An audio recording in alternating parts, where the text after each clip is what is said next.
অসমত বিধানসভা নিৰ্বাচন শেষ হ'ল, কিন্তু শেষ হোৱা নাই ৰাজনীতি।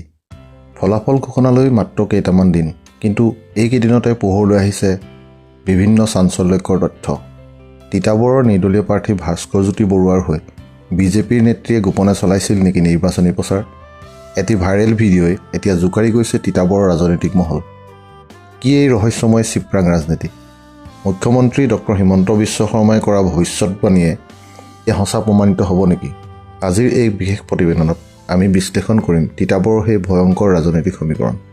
বিশ্লেষণাত্মক আলোচনাটো আগবঢ়াই নিয়াৰ পূৰ্বে আপোনালোকলৈ এটা অনুৰোধ, অসমৰ এনে গুৰুত্বপূৰ্ণ ৰাজনৈতিক আৰু সামাজিক খবৰবোৰ সঠিক বিশ্লেষণৰ সৈতে লাভ কৰিবলৈ আমাৰ এই চেনেলটো এতিয়াই ছাবস্ক্ৰাইব কৰি লওক। শেহতীয়াকৈ তিতাবৰৰ আকাশ পতাশ এক ভাইৰেল ভিডিঅ'ই উত্তাল কৰি ৰাখিছে। অভিযোগ উঠিছে যে বিজেপিৰ এগৰাকী প্ৰভাৱশালী নেত্ৰীয়ে দলীয় অনুশাসন নেওচি নিৰ্দলীয় প্ৰাৰ্থী ভাস্কৰজ্যোতি বৰুৱাৰ হৈ ভিতৰি কাম কৰিছিল।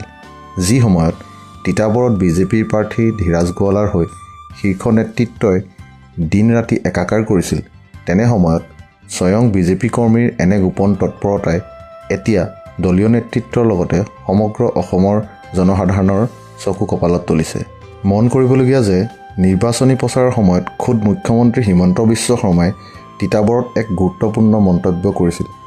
তেওঁ কৈছিল, তিতাবৰত চিপৰাং ৰাজনীতি আছে আৰু সদায় থাকিব।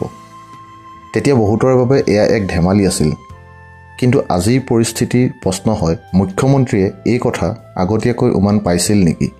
তেওঁ জানিছিল নেকি যে ধীৰাজ গোৱালাক প্ৰাৰ্থিত্ব দিয়াৰ পাছত নিজৰ দলৰে এচাম লোকে ভিতৰি চিপৰাং মাৰিব? এই চিপৰাং ৰাজনীতিয়ে কিজানি এতিয়া বিজেপিক এক অস্বস্তিকৰ পৰিস্থিতিৰ দিশে ঠেলি দিছে। আমি যি দেখিছোঁ সেয়া হয়তো তিতাবৰৰ ৰাজনৈতিক কুচকাৱাজৰ এটি সামান্য অংশহে। এইটো এটা মাত্ৰ উদাহৰণ, কিন্তু নেপথ্যত কিমান গভীৰলৈকে এই চিপৰাং ৰাজনীতিৰ শিপা বিস্তাৰিত হৈছে সেয়া এতিয়াও ৰহস্যৰ আৱৰ্তত।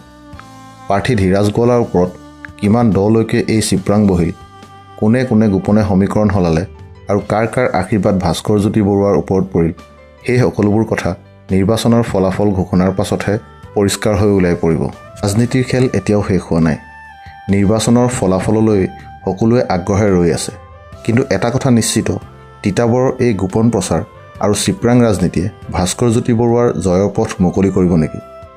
নে ধীৰাজ গোৱালাই সকলো চিপৰাঙক নেওচি নিজৰ দুৰ্গ ৰক্ষা কৰিব পাৰিব? আপোনালোকৰ মতামত কমেণ্ট কৰি আমাক জনাওক। ভিডিঅ'টো ভাল লাগিলে লাইক আৰু শ্বেয়াৰ কৰিবলৈ নাপাহৰিব। পুনৰ লগ পাম আন এটা ভিডিঅ'ৰ সৈতে। ধন্যবাদ।